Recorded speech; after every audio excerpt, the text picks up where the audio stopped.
कोयटा के इलाके किली कोतवाल से मोहम्मद रियाज नामी पुलिस इंस्पेक्टर की लाश घर में छत से लटकी हुई पाई गई है। पुलिस के मुताबिक इंस्पेक्टर रियाज 6 रोज से गैर हाजिर और मोबाइल फोन भी बंद था।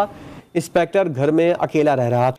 इंतहाई अफसोसनाक वाकया पेश आया था जहां पर BLA के दहशतगर्दों ने भारत की खुफिया एजेंसी रॉ की ईमा पर दहशतगर्दी करने वाले बलोचों के दुश्मन दहशतगर्द तंजीम के कारिंदों ने पाकिस्तान की अफवाज के एक बहादुर सपूत कर्नल लईक को शहीद कर दिया।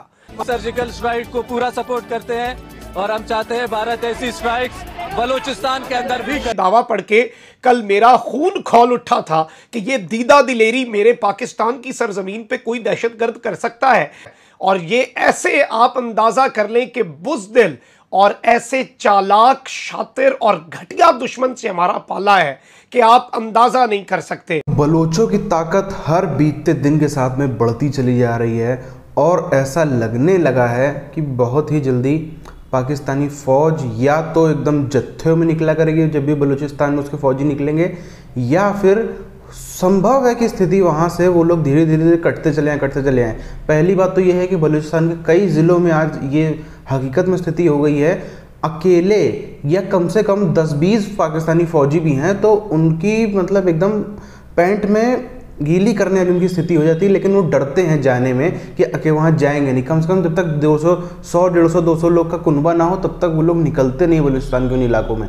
उनको इतना ज़्यादा खौफ हो गया है। जब आप समझो इतना हाई रैंक ऑफिसर इस तरीके से उठा लिया गया, उसके बाद से किसी की हिम्मत नहीं पड़ रही पाकिस्तानी फ़ौज में। बाजवा खुद अंडरग्राउंड हो गया पिछले 6-7 दिनों से। पूरी चीज़ क्या है, पहले उधर हम चलते हैं।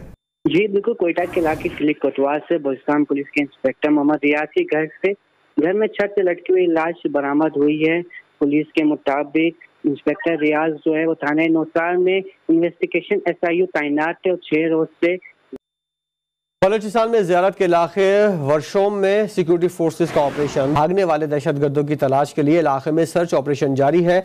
ISPR के मुताबिक सिक्योरिटी फोर्सेस ने मुगवी उमर जावेद की बाजियाबी के लिए ये ऑपरेशन किया। हम अपना मेमोरेंडम पाकिस्तान एम्बेसी को देना चाहते हैं जिसमें लिखा हुआ है कि बलूचिस्तान जो आज़ाद था उसे वापस उसकी आज़ादी दी जाए। पाकिस्तानी सारी फोर्सेस बलूचिस्तान से बाहर निकले और जो उन्होंने कत्लेआम किया है बलोचों का उसका जवाब दे पाकिस्तान। जो BLA है उन्होंने पाकिस्तानी फौज का एक आई थिंक कर्नल को अगवा किया और उनको जो है वो मार दिया। मतलब this is something which is very क्योंकि बलूचिस्तान में शहीद होने वाले कर्नल लईक के कातिलों को FSG कमांडोज जो कि पाकिस्तान की शान है और पाकिस्तान की अफवाज की भी पहचान है, उनकी तरफ से कर्नल लईक के कातिलों को 24 घंटे से भी कम वक्त गुजरने में इन्होंने निशाने इबरत बना दिया है और अपनी तर्ज का एक इंतहाई अनोखा और बहुत ही मुश्किल ऑपरेशन किस तरह से किया गया, किस तरह से जहन्नुम वासिल कर दिया गया है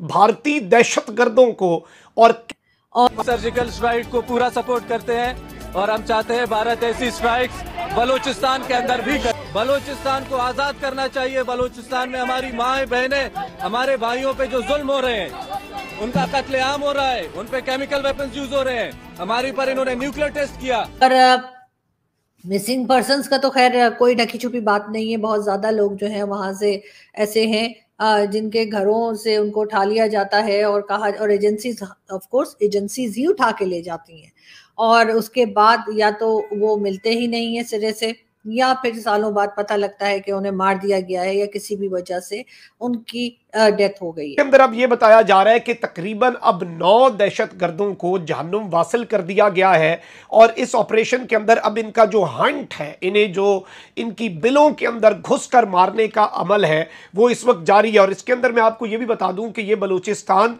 के अंदर सिर्फ दहशतगर्दी, ये ईरान का सूबा बलूचिस्तान, उसे भी इस्तेमाल किया जाता है और अफगानिस्तान को भी, उस सरजमीन को भी BLA के दहशतगर्दों की तरफ से इस्तेमाल किया जाता है। और मैं आपको ये बता सकता हूं कि आपको शायद अब खबरें मिले कि नामालूम अफराद, गुमनाम लोग गए और उन्होंने ईरान के अंदर और अफगानिस्तान के अंदर घुसकर पाकिस्तान की सरजमीन के दुश्मनों को उड़ा के गयूर और गैरतमंद जो बलोच हैं वो रिजेक्ट करते आए हैं, उनको भी इस वक्त एक बहुत बड़ा इन दहशतगर्द तंजीमों को धचका पहुंचा है।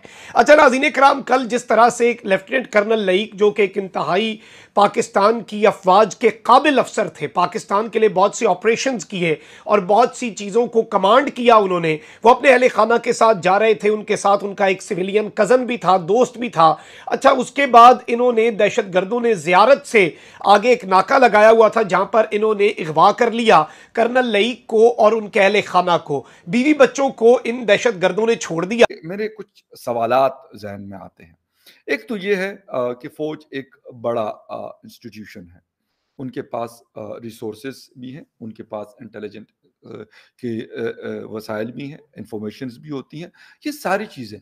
उसके बावजूद इस एरिया में इस तरह का वाक़या होना एक क्वेश्चन मार्क ज़रूर रखता है। अगर कोई ये कहता है कि यार ये वो है, तो मतलब एफ्स एंड बट्स से निकलना पड़ेगा हमें। शुरू किया तो बीएलए के पास ये इंफॉर्मेशन जाती कहाँ से, ये बहुत एक इम्पोर्टेंट सवाल है। लाइक साहब को किसी को क्या पता कि वो कर्नल है, जनरल है या क्या है, ये एक तो ये, फिर उनको आइडेंटिफाई करना, फिर उनकी गाड़ी रोकना और फिर उसके बाद उनको किडनैप करना। एक्सक्यूज मी, ये आम लोगों की जिसे कहते हैं बस का काम नहीं है। यकीनन वेल ट्रेंड है, वेल इन्फॉर्म्ड है, वेल इक्विप्ड है, ये सारी चीजें है, तो ये सारा कुछ वो लोग कर रहे हैं, सब कुछ है।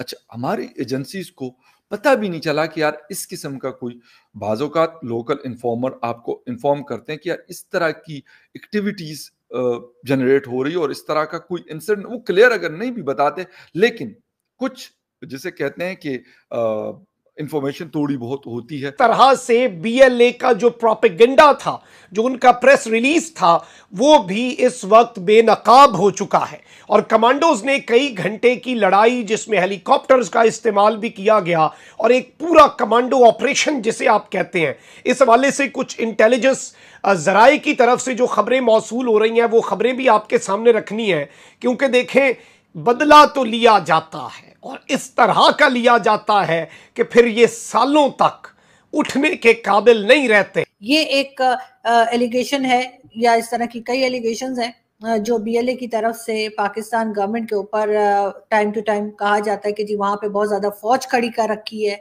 और वहाँ पे लोगों को आज़ादी से वो घूम फिर नहीं सकते, उनके ऊपर जुल्म किए जाते हैं, उनके लोगों को उठा के ले जाया जाता है। मिसिंग पर्सन्स में अक्सर आप देखते हैं कि बलूचिस्तान के लोगों का नाम होता है, जो कि इस्लामाबाद में भी आकर बहुत लोग बैठे रहते हैं और वो यही दुआइयाँ देते रहते हैं कि उनके लोगों को किसी तरीके से वापस लाया जाए और उनके लोगों को इस तरह से मिसिंग पर्सन्स में ना उनके नाम आए। यानी कि ये अपनी एक पाकिस्तान के अंदर स्टेट विद इन स्टेट का दावा कर रहे थे। अब तो लोग पूछते हैं दुनिया भर से कि आखिर हिंदुस्तान का क्या स्वार्थ है, हिंदुस्तान बलूचिस्तान के मामले में क्यों अपनी राय देता है, आखिर क्यों हिंदुस्तानी जो हैं वो क्यों खुलकर समर्थन करते हुए नजर आते हैं बलूचों का। कारण यही है, आप देखो जब ये लेफ्टिनेंट कॉलोनियल जा रहे थे, इनके साथ में इनका पूरा परिवार था, सीधी सी बात है गाड़ी में थोड़े बहुत पैसे वैसे भी होंगे, ऐसा मान सकते हैं, और इतनी उसकी औकात होगी उस लेफ्टिनेंट कॉलोनियल की, अगर वो जो बलोच थे वो अगर सिर्फ चोरी करने के मकसद से गए होते तो वो पैसे मांगते तो डर के मारे दे भी देता, जितनी भी उसके पास वो संपत्ति थी, काला धन सब वो दे सकता था। लेकिन ना उन्होंने उससे कोई पैसा माना, ना कोई उससे गाड़ी छीनी, ना कोई जो भी कैश वैश गाड़ी में पड़ा हो ना कुछ छीना। सबसे बड़ी चीज़ आप देखो, पाक फौज ने बलूचिस्तान में क्या किया है, निर्दोषों को गायब करवाया, वहाँ पे रेप्स किए, वहाँ पर उन्होंने जो आम आदमी है जिसका कोई दोष नहीं है उसको पूरी तरीके से प्रताड़ित किया।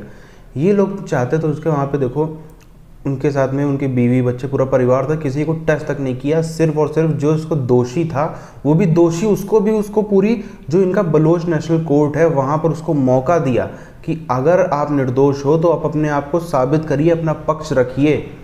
उसने जब कबूला कि हाँ मैंने बलोचों का जेनोसाइड किया, मैंने बलोचों को मरवाया, मैंने बलोच इतने सारे जो बलोच गायब हुए मिसिंग पर्सन हैं उनको गायब करवाया, मेरे लोगों ने वहाँ पे जाके बाकायदा रेप वगैरह सब किए, तो उसके बाद उसको वहाँ पर जो किया गया, हालांकि सज़ा दी गई, वायलेंस सही है या नहीं है वो देखने वाले के ऊपर है, उसके ऊपर हम बोलने वाले कोई नहीं होते। लेकिन बड़ी बात ये है कि आप देखो जितने वो लोग इससे काफ़ी कुछ ज़्यादा कर सकते थे, लेकिन फिर भी वहाँ से वो लोग ने सिर्फ एक जो दोषी था उसको ही सज़ा देना उन्होंने ठीक समझा।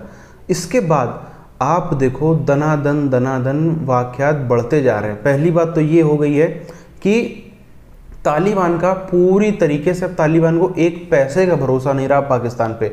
उनको समझ में आ गया कि ये धोखाधड़ी वाली कौम है, पुराना जो अरसों पुराना दुश्मनी है वो तो है ही हमेशा से। आप देखो अफगानों ने जो इधर वाला एरिया है जो पाकिस्तान का आज का, उसको डोमिनेट किया है, तो वो एक उनके अंदर वो स्पिरिट तो है ही। जो इन्होंने चीटिंग करी पाकिस्तान ने अफगानिस्तानियों के साथ में, तालिबानियों के साथ में, वो भी चीज़ अब उभर के आ गई है। यही आप कारण है जो एकदम से बलोचों की शक्ति बढ़ती हुई नज़र आ रही है। जब अकेले थे तब उन्होंने इतना सब कुछ किया, इनको नाक रगड़ने में मजबूर कर दिया।